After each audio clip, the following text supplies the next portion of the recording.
Safety is always the number one concern in aviation. That's why pilots are trained in every day of flight training to fly in different kinds of emergency situation and how to handle it. Now let's hear it from an FAA Gold Seal CFI plus the alumni from the National Transportation Safety Board and how to actually handle emergency situation. With me, Hara, and this is Pilotcast.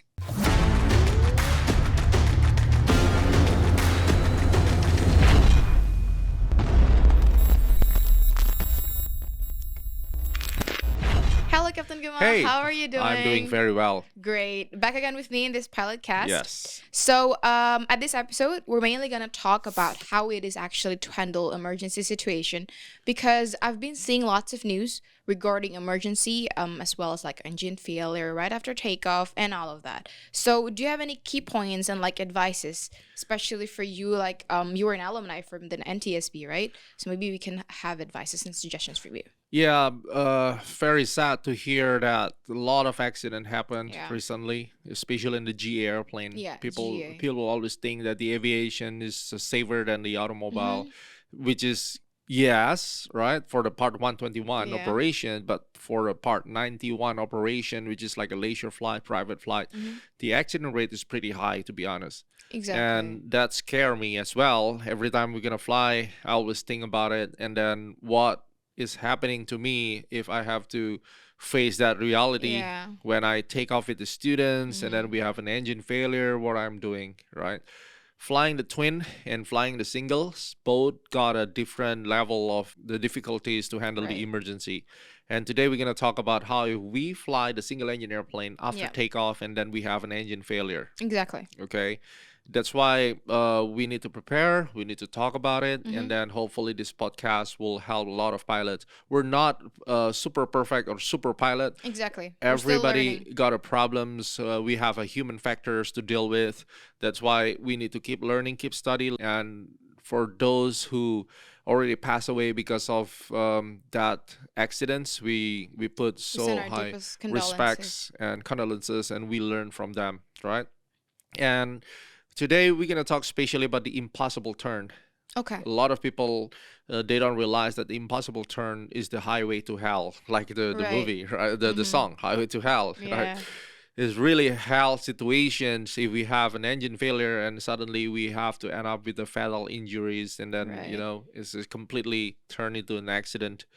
And the impossible turn is very famous, and the FAA even make a publication, the FAA safety address pilot to avoid the impossible turn maneuvers, even though some pilot, maybe they prove, hey, I can do the impossible turn.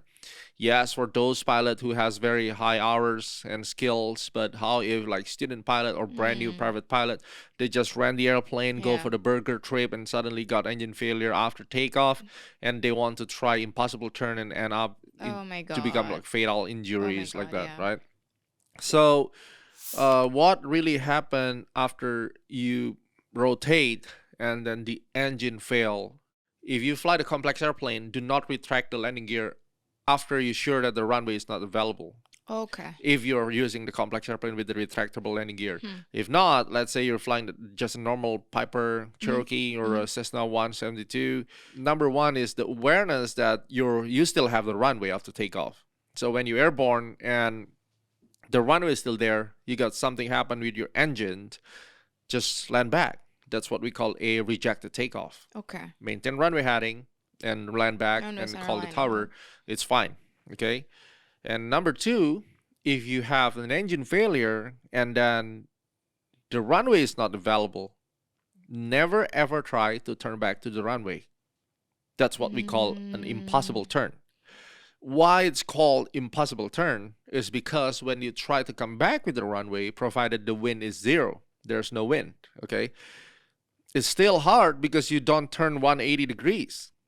You turn 225 degrees, okay? Because when you turn, come back to 180 degrees, but you need to re-intercept your path. Like a lot more angle to intercept. So it's total about 225. Right. Statistic base. All pilots normally after you got a situation, you will be like freezing about 4 seconds. Maybe if you're really good with the mentality or your response, maybe you can get freeze only like 2 seconds. Then immediately you can respond the situation, right? Like Sully, when the Yeah. FAA and the NTSB got a hearing, and he wants the pilot who conduct the simulator tasks He at wants about yeah. some seconds He of wants to know how yeah many, the reaction the reaction time, right? time. Because we never know when this happened, but when it's happened, we're gonna stuck there. Yeah. So the reaction time will be about 4 seconds. So now, when we have 4 seconds, okay, and we need to turn 180, let's assume we're gonna do standard rate of turn. For 360 degrees, the standard rate of 2 turn minutes. is 2 minutes. Right. So if we got 4 seconds plus 180 is about 64 seconds. And for another 45 degrees to intercept the runway, you need another 15 seconds. Yeah. So total gonna give you about 79 seconds. Okay. If you have an engine failure about 300 or 200 feet, okay, and if you aim for the glide speed, you will probably descend rate about 800 feet per minute. Your descent rate. So provided you got a 79 seconds until you align with the runway, your altitude is out. Yeah. Instead of because you're 300 too feet, low. maybe you're gonna minus 1,100 or 1,300. Yeah. So it's definitely by the paper, you already crash by that time. It's unachievable. Yeah. Most pilot, when they know that they had an emergency, they want to turn back with the impossible turn. I really doubt if they can maintain the standard rate of turn.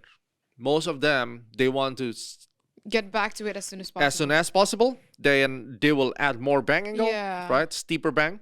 And what happened with the steeper bang? I got a chart here. If you got a 45 degrees bang angle, your stall speed increase about 20%. This is typical chart. 4-seat single shows relation to stall speed and bang angle. Some pilot, they bang it more about 60 degrees, then the stall speed increase 43% is become 71. And then what is your glide speed? The Piper Cherokee is about 73.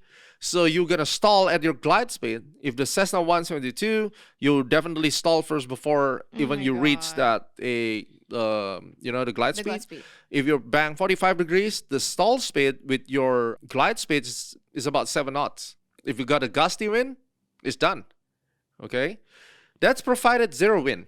How if you take off with 10 knots headwind, now it's become tailwind. So it's another problem. You lose your headwind and it's become tailwind. So the impossible turn is really, really something that we need to avoid. So what I really suggest is before even you come to the airplane, we need to do proper flight planning. The Google Earth works very well. So I always open the Google Earth anywhere I fly, even though flying the jets, even though flying the twin. Even though just a takeoff and landings in one airport for touch and go, I want to make sure in the Google Earth if I got an engine failure, which area I should land. And then most of the time, I will drive a car around the airport. Oh, really? Yeah, I drive a car. To find the best place. To find the best place, and then you cannot see the contour of the land, the field, if you're up there. So I drive a car, and then I want to see, let's say there's a farm. What kind of texture and contour on that farm? Yeah. Is that a smooth land, like a brown field like that? Yeah. Or there's a texture, the levels or the level is different, it's not flat, something like that. Then I know this is not suitable for me because when I touch there, maybe my nose gear or my main gear will stop, and then it could flips my airplane. So it's always make sure that you know your surrounding. Familiar with about 5 miles from the airport. Use the Google Earth. That's a good tip. Yeah. Come there, come down, drive a car to the airport that you mostly use that for the flight training and flying, right? And number 2, when you have engine failure, less than 500 feet altitude, expand your scanning to 60 degrees left and right. Okay. So you don't turn back because it's going to kill you. You just land wherever you want to land, just like fly, 120 degrees total left and right, and find an empty field. Or even if you have to land on the road, on the highway, just do it. Do it. And I always avoid to go to the airport that has very limited empty area. I don't want to buy a burger there with the airplane with the single engine. Long time ago, I don't care, but now I don't want to stuck in the situation like that. So I always take a look. If you have a ForeFlight, you have like the aerial with the satellite. Yeah. You want to see around the airport, is there any empty land or a lot of buildings over there? So it's not fun to have a lot of houses and building. So Like crowded city. yeah, and all crowded that. city and all the buildings is also give you a hard choice whether you want to do impossible turn or you will Yeah. to force yourself and crash to the housing. Yeah. Okay, that's why before you get stuck into that situation, it's always better to do the research whether your airport Be ahead of the yeah airplane. got an empty field or not. If not, then just take the car, go there. Okay, Yeah. don't force yourself into that situation that there's no like back door for you to exit from that emergency situation. Okay. And if you mentioned about that, how dangerous it is for impossible turn, why there are pilots who I found still do that? What do you think the reason? Because that's a nature. Okay. People like always human think instinct? yeah, instinct like it's always better to land back to the airport because I'm still I'm still close close by to the anyway. airport, yeah, and Right. instead of I have to jump into the freeway or anything like golf course, that could be another hassle. I mean, like you have to think about evacuate your airplane, Yeah. call the container, and then disassemble the airplane, something like that. But believe me, what the FAA think about that is really not recommended for you to do impossible turn unless you have a pretty high altitude. It's like you got 1,000 feet AGL, then you can come back. But if you have about 300 Less to than- 500, it's always bad idea to come back for the impossible turn. I see. Okay. So number one, you have to know what is the procedures if you have engine failure. You always want to ABCD. Airspeed for glide. Best glide speed, Okay. B, best field to land. That's why ABCD. Yeah. Okay. And then if you talk about the best field to land, 60 degrees to the left, 60 degrees to the right. Find an empty field. If you have to find the field, make sure you got a light brown land because it's a hard surface, right? All right. Yeah. Could be grass, could be a golf course, could be a freeway. And then if you have to land on the freeway, make sure you're in the same direction with the cars. You don't opposite with the cars, yeah. okay? Don't be afraid. They can see you from the window. But if you like head-ons with the cars, it's really dangerous for Yeah. you, okay? Of course. And the C is the checklist. 90% of the time, the engine failure happened because of the fuel. The fuel contamination, the fuel line block, or the fuel selector stuck, or anything. So I always say red. Red is about, it's like fuel selector falls in the piper is red. Make sure it's red, see? And then, so put a mixture, carb heat on. Maybe you got inductionizing, and then switch the fuel selector from Yeah. the left and right, and turn on the fuel pump. Yeah. Could be vapor lock. That's why the fuel pump is very helpful. So when you got an engine rough, right away, mixture full, carb heat on, fuel pump on, select the fuel selector. Okay? If that's not helping, then the D is declare. 7700, call Mayday, and then, Mayday, Mayday. you land. And before you land, if the time permit, you want to shut down everything. You Yeah, don't want to secure land. yourself. You don't want to land with the engine running, Yeah. right? So how? Just cut the mixture and then max off and field selector off. 3 items. Mixture pull, max off, selector off. Right. And then evacuate. Evacuate, correct, right? And then if you can turn off the electricity because you don't have to talk with the radio anymore, and you turn it off. So shut down everything, you land, hopefully it's not explode, okay? And then you go out from there. Right. So securing your airplane is also part of avoiding the Yes. explosion, right? So ABCD is very crucial. And every time before you take off, I need you to do takeoff briefing, departure briefing, and Yeah. then emergency briefing. Right. So the emergency briefing will be consist of 3. First, if you got engine failure before rotation point, what are you gonna do? Okay. If you got engine failure after you rotate, but you still have runway available. And then the third one, if the runway is not available and you have the engine failure, what are you gonna do? The only thing is if you're less than 500 feet AGL, 60 degrees left, 60 degree right. Do not ever go back for Do option. not Go ever back. do impossible turn. You are not test pilot. Even the Right. test pilot maybe cannot survive. Okay. Okay. And then especially if you fly in a gusty wind, Just think about it. If you can delay it, just delay it. Cancel a flight if you got a gusty wind. Safety first. No hurry, no rush, right? Other than that, yeah, be safe and make sure you check the airplane. So if you ran the airplane from the FBOs, make sure that the FBOs conduct the maintenance properly. For me, I don't want to fly all airplanes that I'm not really familiar with. Right. So long time ago, I fly any airplanes, but for now, maybe I restrict myself. Hey, I only fly like the airplane that I know, number one. Number two, the manufacturer that I believe in. Maybe I fly the Cessna, Beechcraft, the Piper, that's it. Light sport, I like light sport, but I don't understand the light sport, especially the experimental airplane. Yeah. If I fly a Diamond or Cirrus, of course I'm gonna fly it. It's a good brand, right? But like light sport, even though that's good, I'm not familiar. I don't know the systems, and I have to talk with the maintenance guy that really got a high experience on that airplane.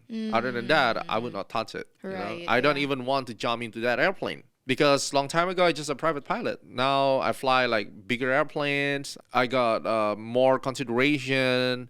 I got older. I got families, right? I got business to do. So I want to restrict myself into the saver. Yeah, people can say, yeah, you're too much on your personal limitations. So be it. I don't want to die. I'm the pilot anyway. I'm the pilot. Yeah, I don't want to die. I just fly based on what I confidence to fly. Right. But other than that, you really have to make sure whenever you go to the FBO and then around the airplane, make sure the airplane is good, airworthy. Never skip all the maintenance. Just do properly by the book because that's it. That's gonna save your life.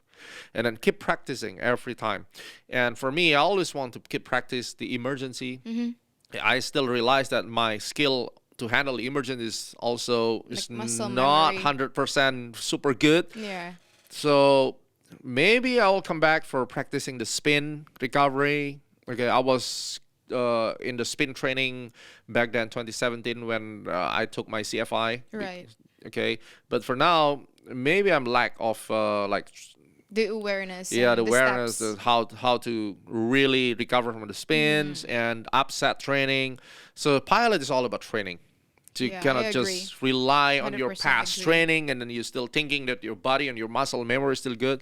You need to keep improving. So that's Right. all. Never ever do impossible turn if you're not well trained on that. Like, don't try that at home. Right, yeah, of course. That's all, guys. Now you know all about impossible turn and how is it particularly very dangerous to pilots worldwide. Be safe on your flight training and make sure you prepare everything well as you are the pilot in command of your flight. See you in our next pilot cast. Bye.